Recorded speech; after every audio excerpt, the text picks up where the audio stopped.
Om. Today, my subject matter, as this year is coming to a close, I would like to leave you with an awareness of what your inner spirituality is, how to connect with that. Close this year, like I said, at a higher level of thinking. Om Dena Tat Pashyat Nihitam Guha Sadyatra Vishwam Bhavati Ekanidam Tasmin Nidam Samcha Vicha Iti Sarvam Saotah Protah Cha Vibhu Prajasu. Mantra tells us about this God. It tells us that the enlightened person, Venaha, Pashyat, beholds or sees or understands the God that is within, that is hidden in the Guha, in the intellect, the mind, the innermost recesses of yourself. He who the whole universe seek refuge in, and he in whom the whole universe resides. How beautiful. My dear brothers, my sisters, mothers, fathers, beautiful children, my fellow souls, Namaste. We have heard time and again from so many pundits and so many learned people about the universal presence of God. So today, let's bring awareness to this inner spirituality which resides in every single one of us. And I'm really happy that my Bhai Chet and my Behena Hilya sits with me today because they understand this.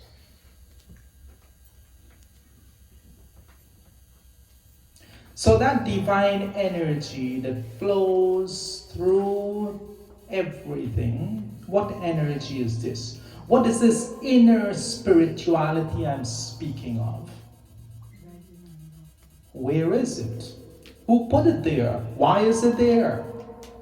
How can we access and manifest this, bring it alive in our everyday living?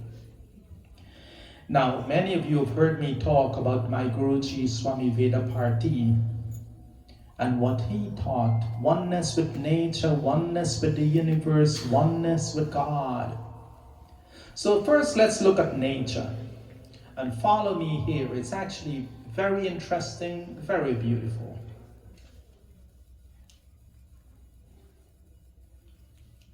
Have you ever seen a honeycomb close up?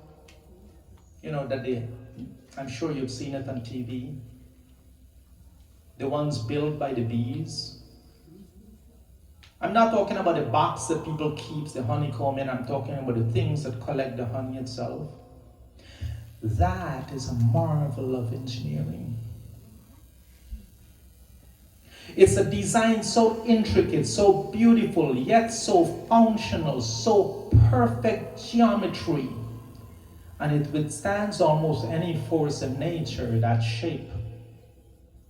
It is built by thousands of bees working from different sides. Not only that, but one hive, one honeycomb may be built by many generations of bees, since worker bees only live 5 or 6 weeks.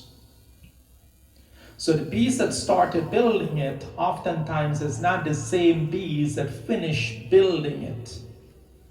So here's my question. Do you think the bees gather around a table looking over an engineering drawing on how to build this honeycomb? Do you think they sit there drinking coffee, eating chips, wondering how we should go next? No. Do you think they have pictures or they have something that gives them memory of how this thing should be built? Many of you from Guyana, you know the bee, we call it marabunta, that stings you, right? That we tried to expel from the houses and we were stung by them so many times. You remember those perfectly built little hanging paper thin nests? When you look at them, so perfectly made that they keep their eggs in. You remember those birds that built the hanging nests from the trees, all perfectly shaped? Do you think they get directions from the older ones in the hives on how to make this? No. Their drawing plans is not even in their brain. The honeybee design plans is in their very bodies. It's coded within every cell. That perfect hexagon shape of waxy honeycomb, the ingredients used to make it, how much to apply, where to make it so it has that perfect shape. All of that is hard-coded in the very bodies of the bees, not someplace in their brain. What directs them to do this and replicate the same designs for countless of generations, thousands of years? What causes that? Imagine doing the same thing for thousands of years and it's still perfect. We see this in all of nature, the anthills, the bird's nest, the complicated burrows in ground made by some animals. We may call it instinct, but it's hard-coded in them. So here's what I'm getting at. We too are hard-coded. We have this coding within our very fiber of our being, this moral code that distinguishes between right and wrong. You don't have to go to school for somebody to teach you what's right and wrong. That's hard-coded in your very being human. That yearning to get on a spiritual path, that knowing, that awareness, that curiosity to answer those questions. Why are we here? What is our purpose? Where do we go from here? What I call it perpetual questions. All of that comes from that hard coding within ourselves. This is why I always say here at Mandir, we do not teach you anything. We help you to remember that which you already know within you. You already have the knowledge within you. We are helping you to remember that which you already have within you. So we perform some meaningful rituals which help us to focus. We sing bhajans, we recite prayers, which help you to connect to that which already resides within you. My fellow souls, as a child of God, as one who's gifted with that divine prana, an extension of the universal prana of God, the knowledge of Vedas is embedded in the fiber of your being, but unfortunately, most of us don't pay mind to it. We ignore it and we go through our entire lives ignoring it. But the Bhagavad Gita confirms this divine presence. Ya anta sukha anta aramaha tata anta jyoti evayaha sayogi brahma nirvanam brahma bhuta adhigacchati.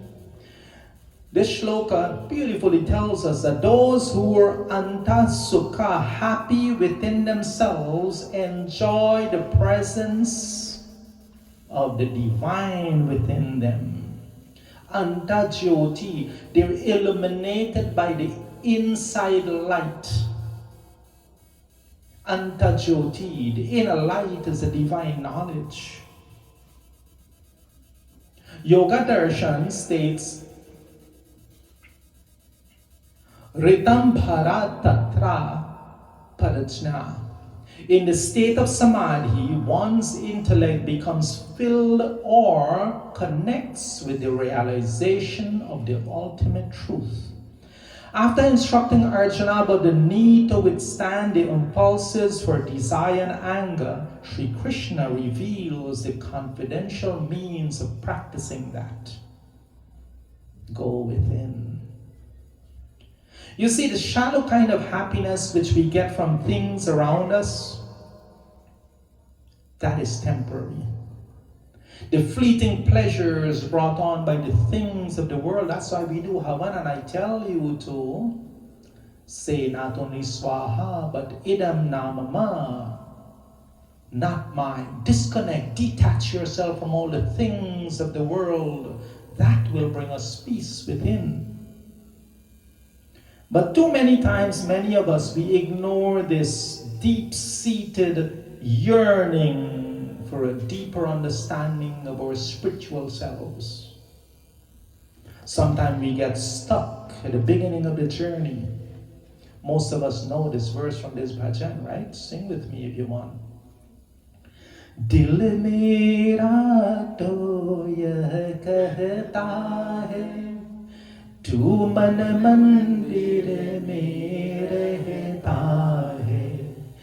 Dil mera to yah kahta hai, tu man mandir mein rehta hai. Din raat bhatakta yahan मैं धर धर मारा, दुनिया में एक सहारा. हे जगत पिता भगवान, हमें दो ज्ञान, तू ईश्वर प्यारा, दुनिया में एक सहारा. What does that verse tell us? My heart tells me, oh God, you reside in the innermost shrine of my inner self. You are the intuition. You are the tuition within. You are that internal teacher. You're not the one we ignore a lot. When you try to do something, sometimes right after Mandir, and your inner voice tells you, no, you really shouldn't do that. That is your own God talking to you, but we ignore him.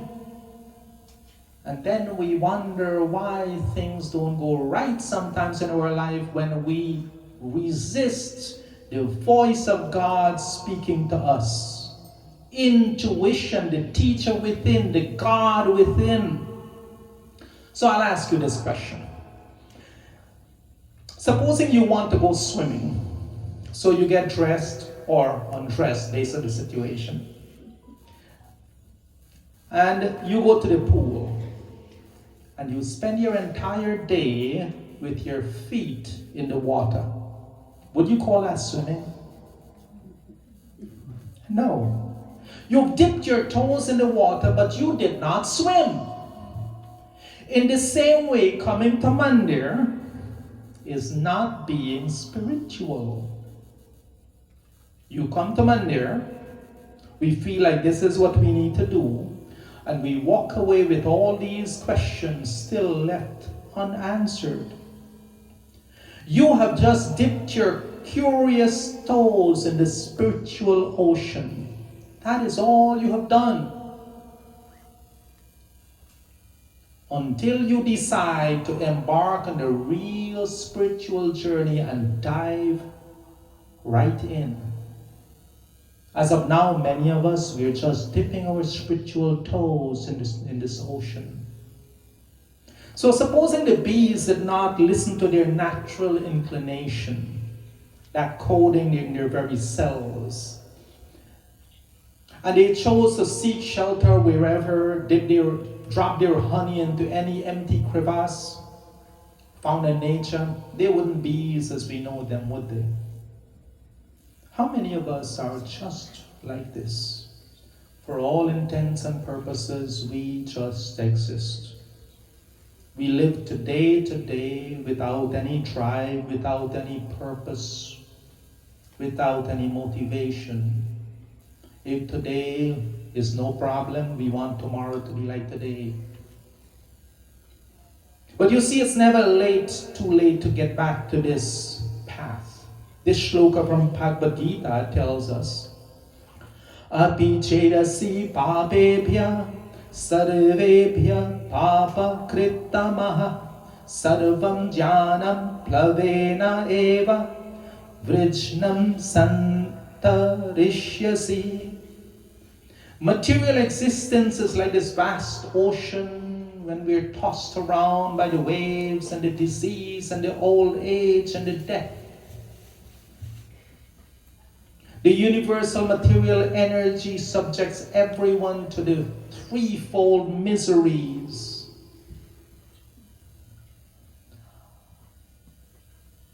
Adhyatmic, adibhautik, and adidaivic. Miseries due to one's own body and mind, which we bring on onto ourselves.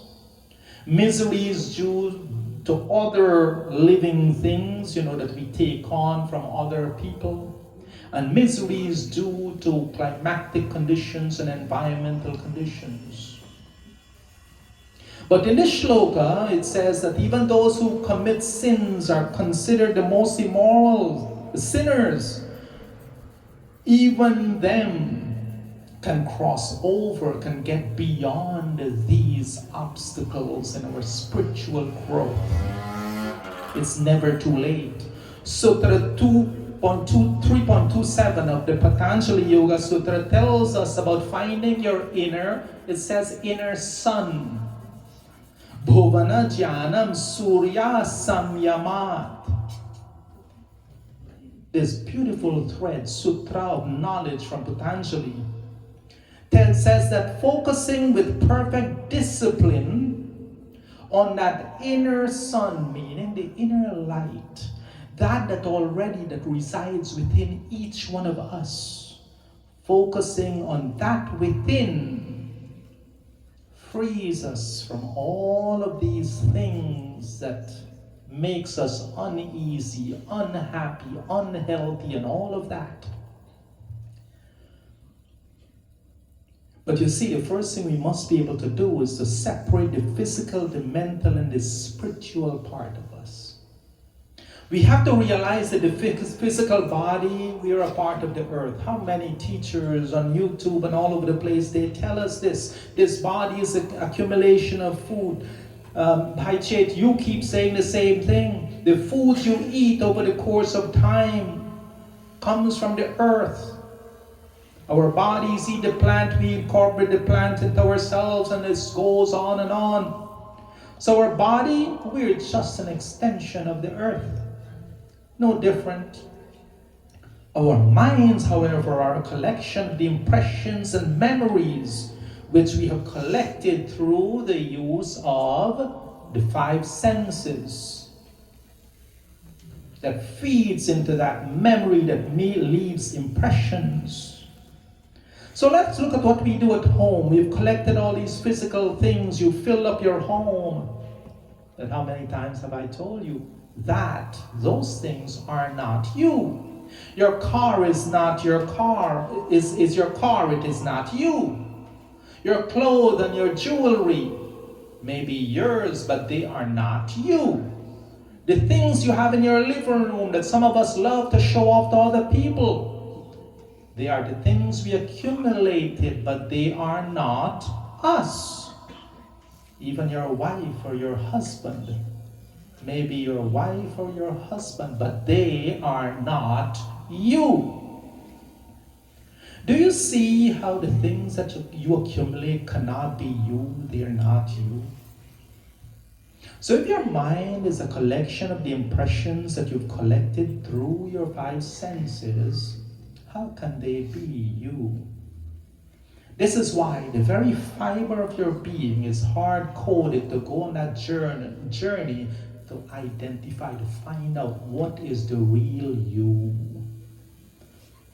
Sohamasmi, Saha Aham, Shivoham, all of these, Shiva Aham, I am that. Shiva. Sohamasmi, Saha Aham Asmi. All of these lead us to that path of identifying the real, true me. When we mistake the body or the mind for being our true reality, Sri Krishna refers to that as Maya, illusion. Gunanetan atitya trin dehi deha samudbhavan janma mrityu jara dukkhai vimukta amritam ashnute. You see, even when the Buddha realized the mistake in his understanding of reality, what did he do? He went in search of the truth. But what do we do? You see, if you come here every Sunday and you dip your toes in the spiritual waters and you don't dive in, that is what you will achieve. You will achieve no more. This shloka tells us that we must rise above that mindset, become free from birth and disease, old age, misery, and all the materialness around us. You've all heard Tamoguna, Rajoguna, Guna, and Sattvaguna, the three modes in which we exist. We are bound to experience these consequences which are repeated birth within this realm, this material realm, disease, old age, and death. The Vedas gave us a number of code of conduct. The prescribed duties and code of conduct are called karma dharma, varnashram dharma, and sharirik dharma. These help us to elevate us so we look past, we look beyond this illusion of life. However, even to reach Sattva Guna or Sattvic Guna can be a form of bondage. How many times we've heard people that do good things, right? They do seva, and then they go and they brag about doing seva. Now it is not seva. Same way, if I convince myself that I am so sattvic, I am so full of the pride of just being and walking that path, then I'm being prideful. I'm not really sattvic. We must understand this distinction. So my fellow souls, this body, not you. This mind, not you. You are the divine soul that resides within. You have all the necessary knowledge to advance through this classroom of life. Let our peaceful bhajans, motivational talks, and chanting of Vedic mantras, let them stimulate you to access that knowledge within, embedded deep within, which you have been hard-coded with. Who read the book Tuesdays with Morrie? Anybody? In that book, it has this story of this little wave bobbing along in the ocean, having a grand old time. You remember that? He was enjoying the wind and the fresh air until he noticed the waves in front of him crashing against the shore. And this little wave thinks to himself, oh my God, this is terrible. Look what's going to happen to me. Then along comes another wave. It sees this first wave so concerned. He says, why are you so sad? The first wave says, you see, we're all going to crash. We're going to be destroyed. Isn't this terrible? The second wave said, no, you do not understand. You are not just a wave. You are a part of the ocean. Silly story, deep meaning. Beautifully put. So my brothers, my sisters, my fellow souls, let your Sunday visit to Mandir become a stepping stone. Every single Sunday you come and you leave with one idea, one thought, one behavioral change that takes you to another level of thinking.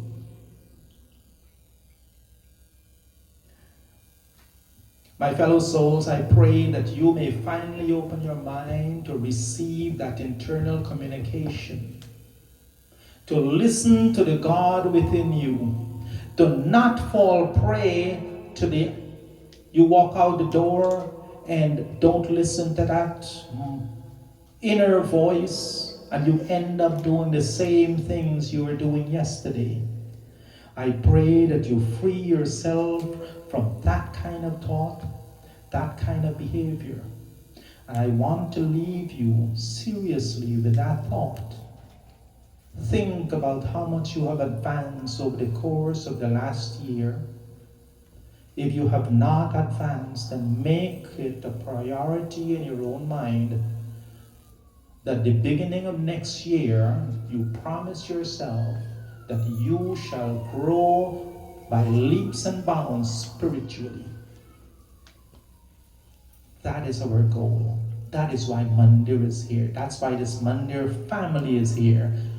You fall, I hold your hand, I help you along. I fall, you hold my hand, you help me along. And that's how it should be. This is a place of spiritual growth. I thank all of you for being such a kind and patient and attentive audience today.